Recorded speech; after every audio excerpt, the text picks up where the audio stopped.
Frères et sœurs, je me permets aujourd'hui de ne pas méditer le texte, les paroles de Dieu sur l'histoire de ce lépreux, qui par ailleurs est une très belle histoire, très riche de spiritualité, mais je m'attarderai aujourd'hui avec vous à méditer la deuxième lecture de Saint Paul.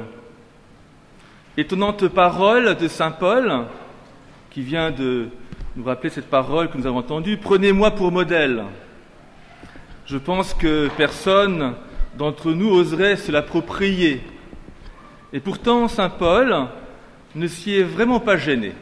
Prenez-moi pour modèle. Je vous propose donc que nous réfléchissions ensemble, frères et sœurs, sur ce que c'est qu'un modèle chrétien. Médiatiquement parlant, nous n'avons pas forcément sûrement bonne presse, ça c'est évident. D'autres modèles sont bien plus admirés que nous. Peu importe, frères et sœurs, nous qui sommes chrétiens, je rappelle que nous avons sûrement cette certitude dans notre cœur que nous sommes bien plus écoutés, regardés, que ce que nous pouvons imaginer. Alors, je déclinerai quelque part cette parole en 5 variations, on peut dire, 5 thèmes, 5 manières d'être un modèle selon Saint Paul. Il y aurait beaucoup de choses à dire, mais je n'ai retenu 5. Un modèle chrétien, nous rappelle Saint Paul, est un modèle qui est d'abord positif. Je prends ce mot-là pour que ce soit bien clair. Trop souvent, il faut se dire, c'est quand même un peu vrai, nous les chrétiens, comme pas mal de gens dans ce monde, il suffit d'écouter les médias, nous apparaissons comme des gens plutôt négatifs à entretenir ce qui ne va pas. Prônant peut-être davantage des interdits, ça arrive, au détriment d'un regard de confiance, surtout à l'égard de ce monde d'aujourd'hui. Écoutons Saint Paul. Frères, tout ce que vous faites, manger, boire, n'importe quoi d'autre, faites-le toujours pour la gloire de Dieu. Voyez, frères et sœurs, être chrétien, la manière du Christ, c'est exercer cette manière d'être positif en tout et en toutes choses, des hommes et des femmes, je dirais de manière plus chrétienne, le mot d'espérance, être des hommes et des femmes d'espérance. C'est vrai que nous sommes là aussi pour dénoncer les mensonges. Nous sommes là aussi pour dire l'importance du bien au détriment du mal. Mais savons-nous le faire toujours, frères et sœurs, sans trop dramatiser, sans trop brasser du noir, ou quelquefois trop baisser les bras, comme si tout allait mal aujourd'hui, plus qu'avant. Je ne suis pas naïf, frères et sœurs, mais je pense qu'il faut garder cette folle certitude que saint Paul avait, parce que de son temps, c'était pas mieux, que tout est possible à Dieu, et pour celui qui croit vraiment en Jésus-Christ. Le deuxième modèle chrétien que nous propose saint Paul, c'est celui de la souplesse. Il y a beaucoup de choses à dire. Je m'explique. Très facilement, par souci de vérité, quelquefois je comprends, souvent par peur, il arrive que nous soyons tentés d'être peut-être rigides. Ça nous arrive quand même d'être peut-être moralisateurs quelque part. Saint Paul nous apporte une magnifique parole, frères et sœurs. Il y aurait de quoi méditer. Ne soyez un obstacle à personne et en toutes circonstances, cherchez à vous adapter à chacun. Être chrétien, je m'explique, c'est être souple, ouvert, à l'écoute des autres, disponible à tous, je dirais ce mot même adaptable.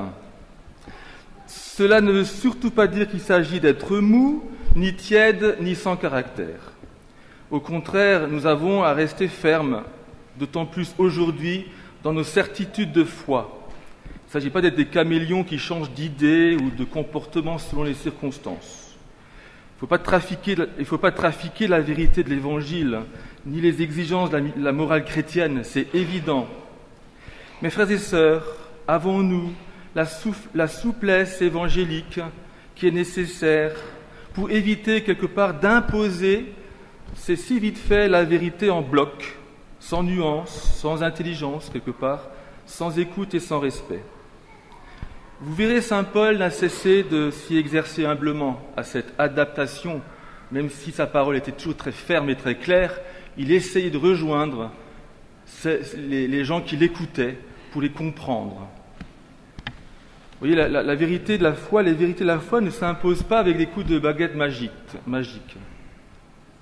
C'est pour ça que l'Église parle non pas de relativisme, parce que ça à exclure, il n'y a pas de relativisme dans l'Église catholique, mais le sens de la gradualité. C'est un terme que l'Église aime beaucoup mettre en valeur, la gradualité de la morale chrétienne. Voyez. Alors demandons à saint Paul, frères et sœurs, d'être plus courageux, bien sûr, d'annoncer notre foi avec fermeté, mais aussi avec cette grâce cette bonne souplesse, cette gradualité que le monde a besoin aujourd'hui aussi, pour purifier quelque part nos rigidités, ou quelque part aussi, en opposition, notre tiédeur. Troisième modèle de saint Paul, je vais être un peu plus court, c'est le modèle de la générosité. Et une générosité bien précise selon saint Paul. Vous voyez, trop souvent, là aussi, il nous arrive, c'est tellement naturel d'être plus soucieux de notre propre salut ou de celui de notre famille, de mes amis, en ignorant celui de mon voisin ou des autres. Sur cette forme de générosité, saint Paul aussi est très clair. Il vient de proclamer cette parole.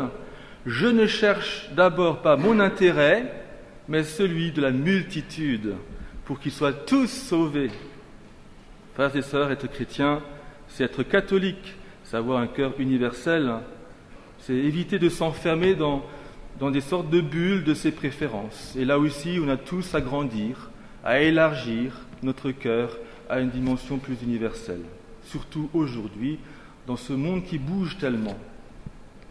Quatrième variation, c'est un mot qui... Oui, pourquoi pas un modèle, je dirais, décomplexé. Pourquoi pas, décomplexé, je m'explique. En France, vous avez remarqué, je ne sais pas dans d'autres pays, mais surtout en France, nous sommes très marqués par la laïcité, qui fait que le domaine de la foi reste le domaine strictement privé. Alors, on n'ose pas trop parler de notre foi en public. Ça fait que naturellement, nous sommes comme un peu imprégnés par toutes sortes de fausses humilités du genre, je ne vais pas trop heurter les gens, à quoi bon se mettre en avant, laissons-les vivre, à chacun ses convictions. Vous voyez, saint Paul, là, il est très clair, il est complètement décomplexé à ce sujet. Il dit devant tout le monde, « Prenez-moi comme exemple, en toute simplicité. » Sa foi, il la vivait ouvertement, et ce n'était pas plus facile à l'époque qu'aujourd'hui. Il ne la cachait pas, il la rendait simplement visible, sans prosélytisme, mais avec goût et passion. Vous voyez, cette année, nous sommes introduits pendant trois années par l'évêque, l'archevêque de Strasbourg et tout le diocèse, à méditer sur l'évangélisation, un thème vaste. Voilà. Question à nous poser, quelle part je vais prendre dans ma cité pour montrer à d'autres ma fierté d'être chrétien. Et enfin, cinquième modèle de saint Paul, un autre sujet très vaste, c'est celui de la liberté, non pas celle subjective, toute autosuffisante que le monde aime prôner, centrée sur l'assouvissement de ses envies, non. Mais c'est qui sait, avec force, frères et sœurs, choisir la meilleure part.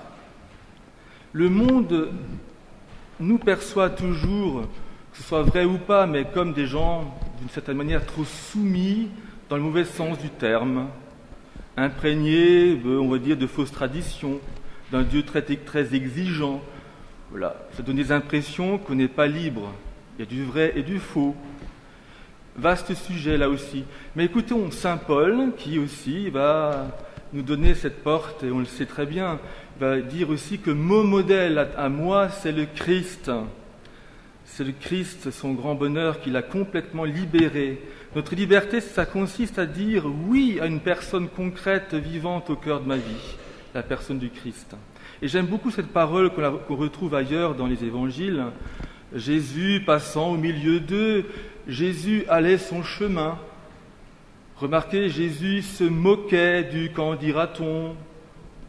Il est resté parfaitement libre, que ce soit face à ses ennemis qui voulaient le tuer, ou que ce soit face à ses faux amis peut-être, qui voulaient en faire un roi. Il passait son chemin. Alors nous aussi, nous avons à vivre notre chemin avec lui, nous laissant éclairer par sa parole et ne pas avoir peur de ce qu'on dira de nous. Voilà. Alors, je termine. Il y a deux illustrations cinématographiques que je peux vous conseiller parce que vous retrouvez ces thèmes dans des très beaux films très actuels qui n'ont pas été faits par des chrétiens par ailleurs. Ces moines de Tibérine, des hommes et des dieux, vous verrez, ces modèles de moines décomplexés, souples, libres et généreux. Un autre film d'un autre genre, Qui veut être aimé? Vous pourrez quoi voir dans ce film aussi d'une étonnante conversion d'un homme d'aujourd'hui, d'un père de famille. Alors demandons à la Vierge Marie aujourd'hui, ça nous prépare déjà un peu au temps de carême, à voir comment je peux être un modèle plus positif, plus souple, plus généreux, plus ferme, plus décomplexé et plus libre. Amen.